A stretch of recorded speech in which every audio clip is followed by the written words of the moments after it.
Hey guys, it's Crystal from livingwithgastroparesis.com, and this is a special FAQ Friday. Today I'm going to talk about a topic that I really haven't addressed very much since I've been doing this work, even though it's something I get a lot of questions about, and that is gastroparesis and pregnancy. Now, the reason I haven't addressed it very much or very often is that I simply don't have any personal experience with it, and there is very, very little information out there about gastroparesis and pregnancy. So without having any personal experience and without having really different research to draw on and experts to talk to, I just didn't feel comfortable giving advice or information about that topic. Well, I am excited to announce that that's changed. My husband and I are expecting our first baby in September, so I now feel a little bit more equipped to talk about gastroparesis and pregnancy now that I have very little experience, but some experience, and I have talked with my doctors, my motility specialists, a number of OBGYNs, Medtronic, because I do have the gastric nerve stimulator, so I'll talk about that in this video as well, and the surgeon who placed that. So having talked to all of those experts, to those doctors, and done some of my own research and having some of my own experience, I now feel a little more comfortable talking about this topic. And so this video is kind of two-part. The first is to share with you the good news and let you know that I will be sharing information about this as I go along. So if pregnancy is something that is a concern for you, if it's an issue for you, if you're also pregnant right now, you can follow along with me. I'll be posting on my Facebook page, I'll be posting on my blog, and I'll be creating some resources for people who are pregnant with gastroparesis. So that's the first part, is to share the good news and let you know that those resources are coming. Those are things that'll be a work in progress while I'm pregnant. And secondly, to finally answer that question, which is a very frequently asked question and one that I, like I said, haven't really addressed in the videos or on my blog. I do mention it in my book, Living Well with Gastroparesis, but I thought it was time now to answer the question as publicly as possible. So, can people with gastroparesis deliver healthy babies? The answer is yes. Lots of women with gastroparesis have gotten pregnant and delivered healthy babies. Is it always easy? No. But the important thing to remember here is, just like everything else with gastroparesis, there's really no one-size-fits-all scenario. So some people, when they're pregnant, will feel worse. Some people will feel about the same. And some people will feel better. And thankfully, I so far seem to be in that last category. I so far seem to be feeling a little bit better gastroparesis-wise. And I do have morning sickness, but interestingly, it's different than the gastroparesis, and it feels different, and I can manage it differently.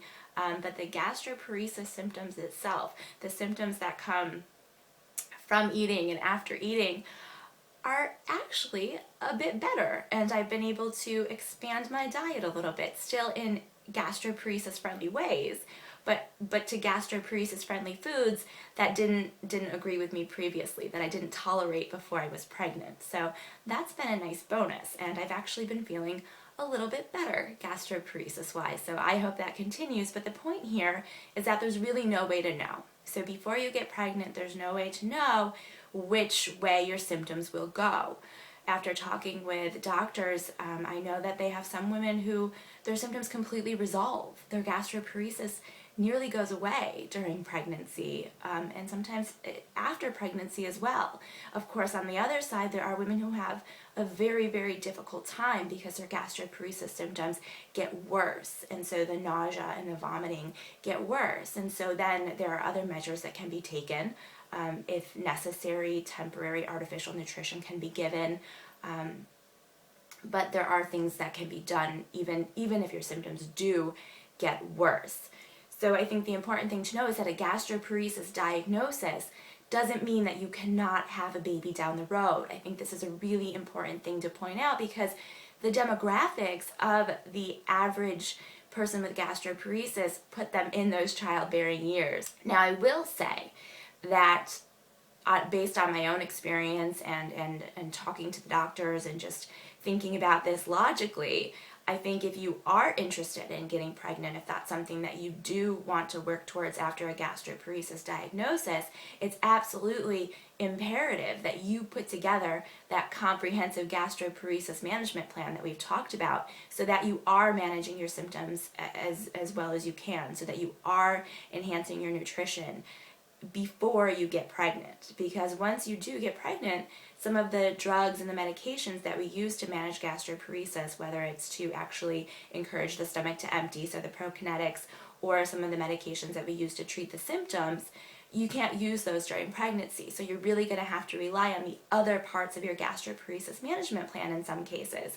Like I said, you don't really know which way your symptoms are going to go, but if you have that comprehensive management plan that you've already put in place, that you've tailored to your own needs, I think it's going to be a lot easier, and that's what I'm finding personally. So just a brief aside, if you're new and you don't really understand what I'm talking about with a comprehensive management plan, that's what I go over in my book, Living Well with Gastroparesis, how to build yourself a comprehensive gastroparesis management plan that covers all aspects of gastroparesis management. So if you're not familiar with that, if you don't have a management plan in place, check out the book.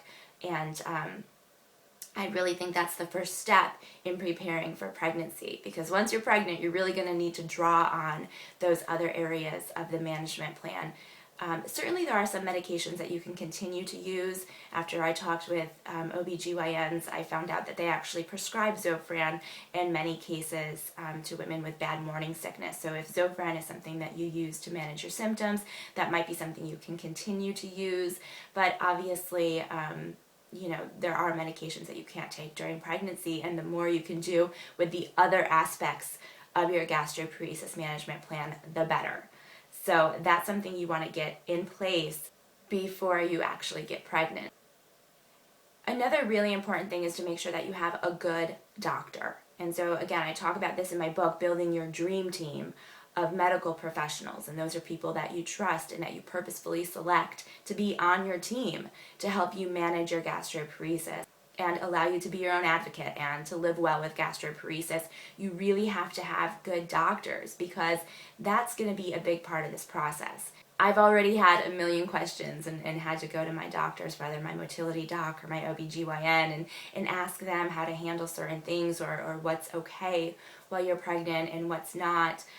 So it's important that you have a doctor that you can really have a back and forth with, that will really be open to your questions and will help you through this. And that's on both sides. So that's the OBGYN who's going to be covering your pregnancy, but that's also your GI or your motility doc who oversees your gastroparesis. Because obviously you have to continue to manage your gastroparesis throughout the pregnancy, and certain things like nutrition become even more important when you're feeding not just yourself but your baby as well. And there are, like I said, if your symptoms do get worse, there are steps that they can take to help you and to help nourish you throughout the pregnancy. But having good doctors in place prior to getting pregnant is also a really important step. So it's the preparation here. Just like everything with gastroparesis, it's about preparation. And preparing for this is in most cases going to lead to a better outcome.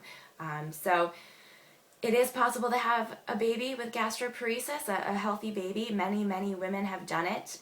Like I said, not always easy, but there are ways that your doctors can help get you through. Having a comprehensive management plan in place, having good doctors before you get pregnant is an important step to make sure that everything goes as smoothly as possible. If you do have the gastric neurostimulator, like I do, it is still possible to have a baby with gastroparesis. I think that's another question that I get frequently. And I've talked with Medtronic. I've talked with the surgeon who put my device in at the Mayo Clinic. I've talked with my current motility specialist. I've talked with a few OBGYNs. And everybody agrees that it's okay to have this baby with the neurostimulator in there, with the neurostimulator on.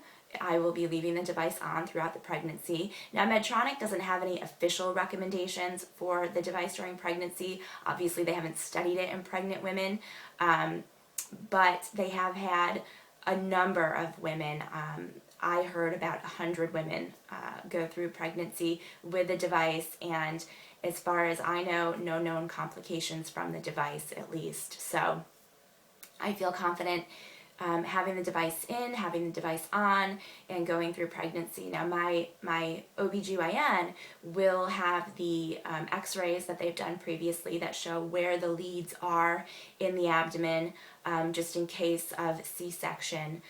But I was also told that, C-sections are done much lower than where the device is typically placed, or where it was placed in my case at least. So again, preparation, just making sure everyone is on the same page, everyone has the information that they need, but it is absolutely possible to get pregnant and have a baby even after having the gastric neurostimulator implanted. So I hope for those of you out there who have this question, who have been wondering whether or not you can have a baby with gastroparesis, I hope that starts to answer your question. And like I said, I am going to be documenting my process as I go along throughout my pregnancy and sharing the resources that I find with you, and creating some resources with you. So if it's something that's been a concern, if it's something that's of interest to you, I hope you'll follow along. Again, I'll be posting things on my Facebook page at facebook.com/livingwithgastroparesis, also on my website at livingwithgastroparesis.com. And if you're not on my mailing list, you can get my newsletters at bit.ly/GP signup. So thank you for joining me, and thank you for letting me share my news with you, and I'll see you next time for another FAQ Friday.